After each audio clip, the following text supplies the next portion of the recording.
Welcome to Two Dudes and a Desk, a weekly sports show where we run through some of the biggest topics in sports and give our 2 cents worth.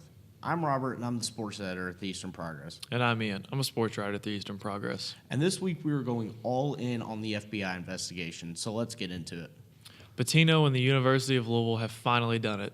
This was the straw that broke the camel's back, and Pitino has finally made his own bed, and now he must lie in it.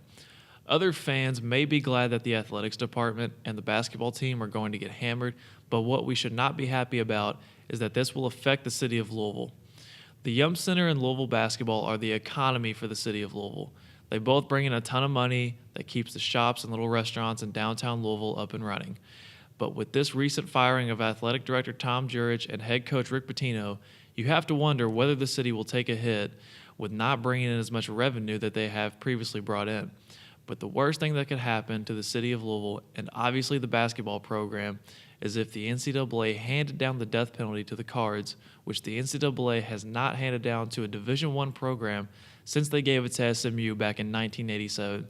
And SMU was doing the same thing that U of L was caught doing, just at a larger scale with more players. The death penalty would more than likely shut down the basketball program for 1 or 2 seasons, and then future scholarships will be taken away, recruiting takes a massive hit, fan support drops, and Louisville is not the same for at least 10 years.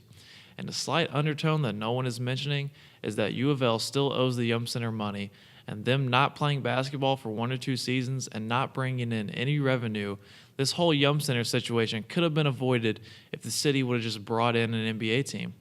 Greg Fisher, Rick Pitino, and Tom Jurich were selfish and did not put the city of Louisville first, and instead only thought about themselves when the NBA came knocking and wanted to put a team in Louisville. Now, with a potential death penalty looming for the Cards, the city having an NBA team would help heal the city and the broken hearts of Cardinal fans, but your athletic department and city government were so corrupt that the city of Louisville and state of Kentucky do not have that.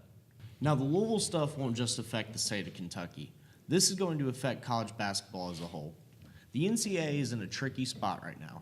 The FBI just uncovered massive corruption, which everyone knew existed for years, and they never made an attempt to stop it.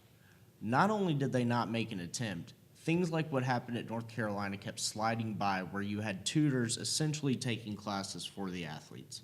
As an organization, they look inept and unable to control their business right now. This should go one of a few ways. One, the NCAA doesn't want its top programs losing eligibility or worse, the death penalty, because they refuse to let them pay players. The reason this whole black market exists with agents and shoe companies is because there isn't a real market for it. The NCAA could give up their amateurism argument and allow students to be viewed as student employees and allow the schools to determine how much they are willing to pay for players, much like a free market. Second thing they can do is to continue to let this happen and leave it up to the FBI to police, which will surely end their organization as a whole.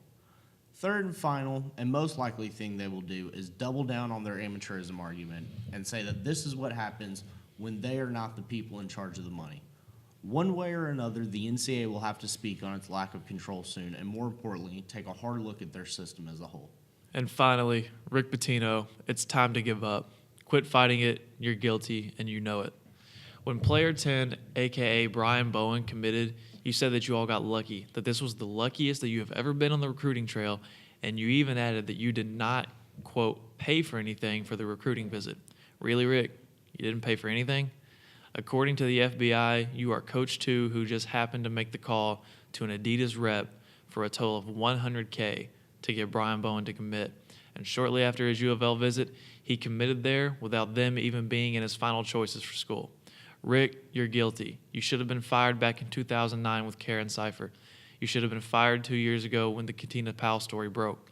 And you should have been fired when the story came out 3 days ago. And thank God the athletic department finally pulled the trigger and did it. I appreciate Rick for all he did at Kentucky, winning a national title, going to numerous Final Fours, but now that is not what people will remember him for. People will remember him for less than 15-second jokes, the Katina Powell scandal, and finally paying a player $100,000 to get him to commit.